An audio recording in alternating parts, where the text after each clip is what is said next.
34 minutes after the hour, America. From con law scholar and Professor John Eastman, I go to Chairman of the Select Committee on Benghazi in the House of Representatives, Trey Gowdy, Congressman from the great state of South Carolina, where basically every member of the media except me is all week. Congressman Gowdy, welcome back to the Hugh Hewitt Show. Yeah, I'm thrilled to be with you, and there's plenty of room for you, too, if you want to come on. Well, I may get down there before the end of the week, but it's 94. I mean, it's 84 and sunny here in Southern California, and I just spent a week in Manchester, Rhode Island, and D.C., so I kind of like it here, Congressman.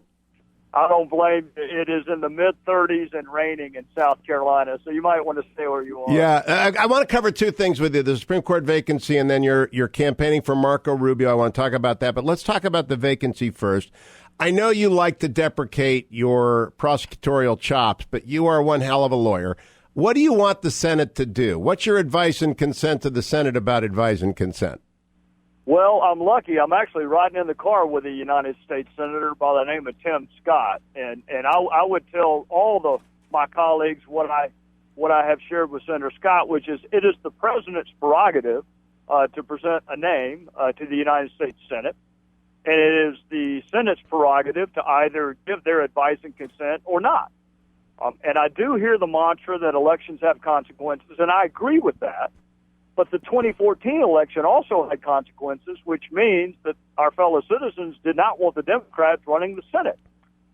So the way I look at it, Nino Scalia, it might be close between he and Alito, but he was the most conservative member of the court. Let's just go ahead and assume arguendo that he's the most conservative member of the court.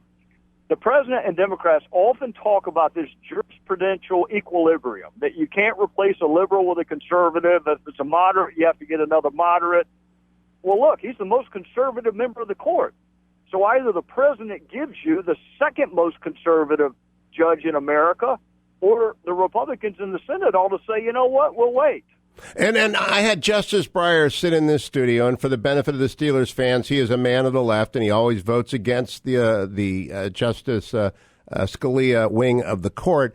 Justice Breyer said the check on all of this is a political check. The people can decide whether or not the Republicans' decision not to take this up is a good one or a bad one come November. How would you defend it? How will you defend it in your district, in your state, on behalf of the Republican ticket? If your guy Rubio is the nominee, you'll be out there campaigning for him. You'll probably be campaigning for any Republican. How will you defend the Senate's decision to wait?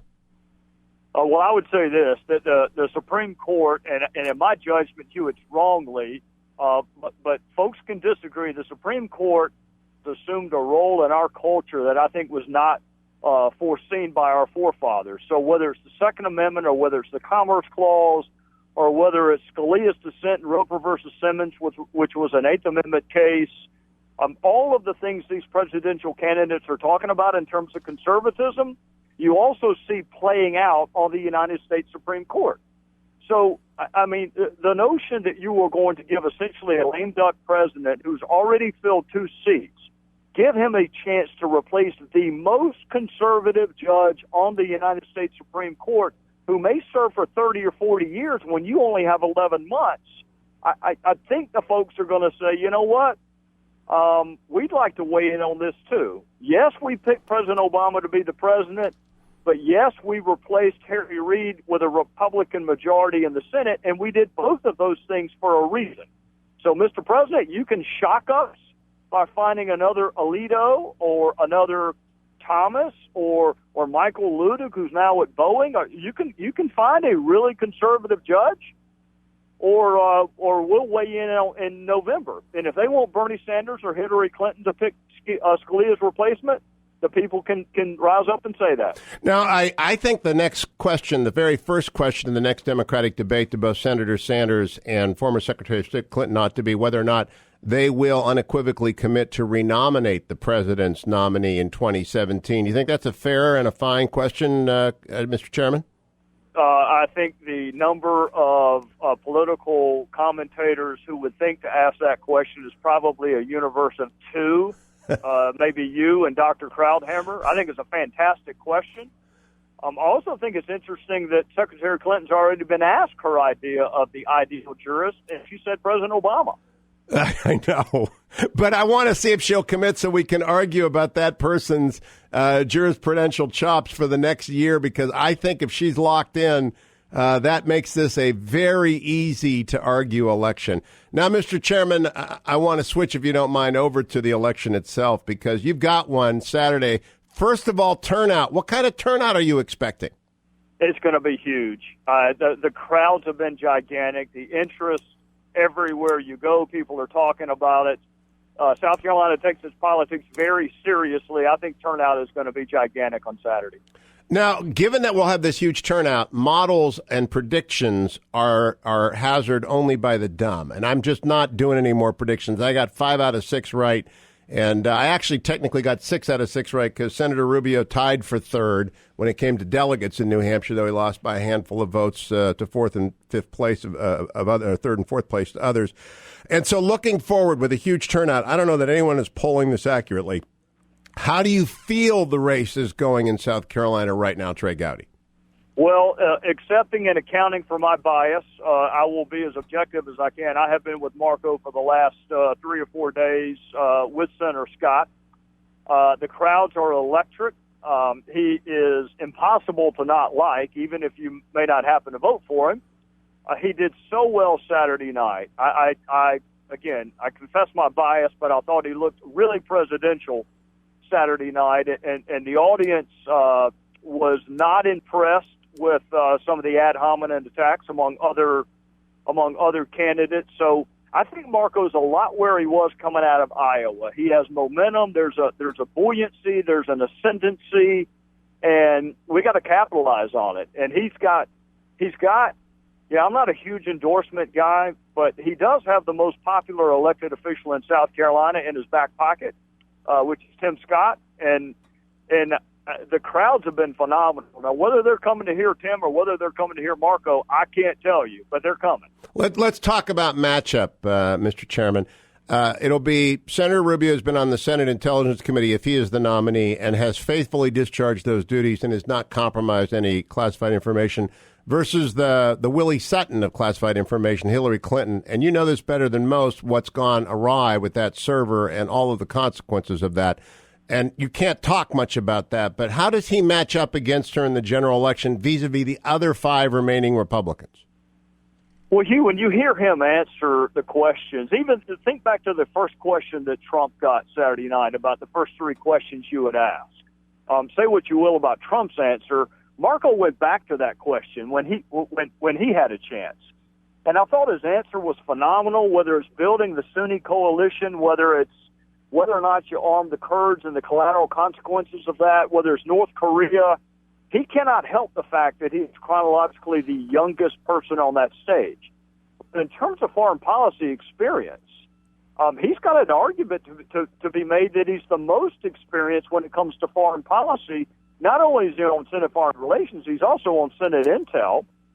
And I think what he would say to Secretary Clinton is, Madam Secretary, with all due respect, when you made the decision you made with respect to your server, you're not qualified to be the commander-in-chief. I've heard him say it before. He says it at almost every rally we go to. He takes the classified information issue very, very seriously. Now, Chairman Gowdy, you've been studying this yourself, and you're under all sorts of obligations vis-a-vis that information, not to share with the public anything that ought not to be shared with the public. But do you think the public understands yet the scale of, I call her the Willie Sutton of classified information, the scale of the breaches that occurred vis-a-vis what ought not to have been shared on a private server? And surprisingly, Hugh, that's just what we know. And I'm a big fan. You work for the Department of Justice. I work for the Department of Justice. I actually wish we did not know as much as we do, because I like the investigations to be confidential like they're supposed to. But just take the universe of information that you have now, and how do you feel about that? And obviously, you don't know what you don't know. And Jim Comey's a really good man, and it's a straight arrow, so he's certainly not out there talking about what the Bureau has found. If there were attempts to access her server, and heaven forbid if those attempts were successful, I think in many ways that's potentially a game changer with respect to November. You know, Mike Morrell, former acting director of the CIA and deputy director of the CIA, said on this show, he actually just agreed with my assertion that compromise had to have occurred from the Russians, the Chinese, and maybe the Iranians. He said, yep. And then former Secretary of Defense Gates said on this show 3 weeks ago, he's very concerned, and the probability was high the Russians had compromised the server. What are the consequences of our enemies knowing in real time what our Secretary of State is doing, saying, and hearing? It's impossible to calculate, and that doesn't, frankly, even get to the special access programs. It's there would be lives at risk, to put it mildly, with some of the information that we already know about. Wow. So I can't tell you the number of folks who come up to me at town halls that serve in the military. And it's not just a classification issue. It's not just a threat. It's this notion that we have in our country, that the bedrock notion that the same rules apply no matter who you are, no matter what your title is. And the number of staff sergeants and others who come up to me and say, if I had done this, I would be in Leavenworth right now. Yeah. I always caution them and say, look, you don't know what the Bureau has found yet. You can't go based on news accounts.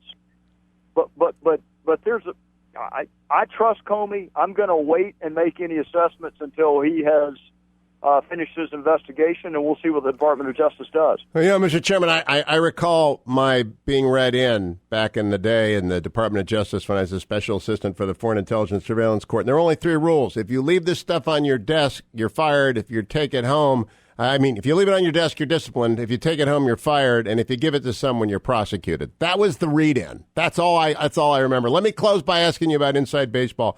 Marco Rubio has Terry Sullivan running his campaign in South Carolina. This is way in the weeds, but what's that mean in terms of local feel? Well, in the interest of full disclosure, I have never forgiven Terry Sullivan for talking me into running for Congress. So I have, literally Terry's been part of my life since before the congressional run. Oh, I didn't know that. I did not know that. Yeah, well, Terry and Heath Thompson. They are South Carolina guys, and they know the state really well. They're also smart enough to know that Marco has not just a surrogate, but a friend and an ally and a partner who really is the most popular elected official in South Carolina, and that is Tim Scott. And I'm not a big endorsement guy, but if there's some question about your conservative credentials, and Tim Scott stands up and says, this guy is a bona fide, legitimate conservative, then the analysis switches to electability. It's no longer a question of whether or not this person is sufficiently conservative. So Tim gets him over that threshold, and if it's a question of electability and you want to win so you can pick the next Scalia, I think that helps Marco Rubio a lot. Congressman, always a pleasure. Chairman Trey Gowdy of the House Select Committee on Benghazi, always a pleasure to talk to you on 94.5 in the Upland and across all of South Carolina, indeed these United States. I hope you'll get up early when I switch with Bill Bennett on 4-4. Thank you, Mr. Chairman. I'll be right back, America. Hi, this is Hugh Hewitt. Thank you for stopping by my YouTube channel. Click right here to watch previous ones that you may not have seen, and click right here to subscribe to get all of them. And this is what you really need to do, is click right here to subscribe. Thanks.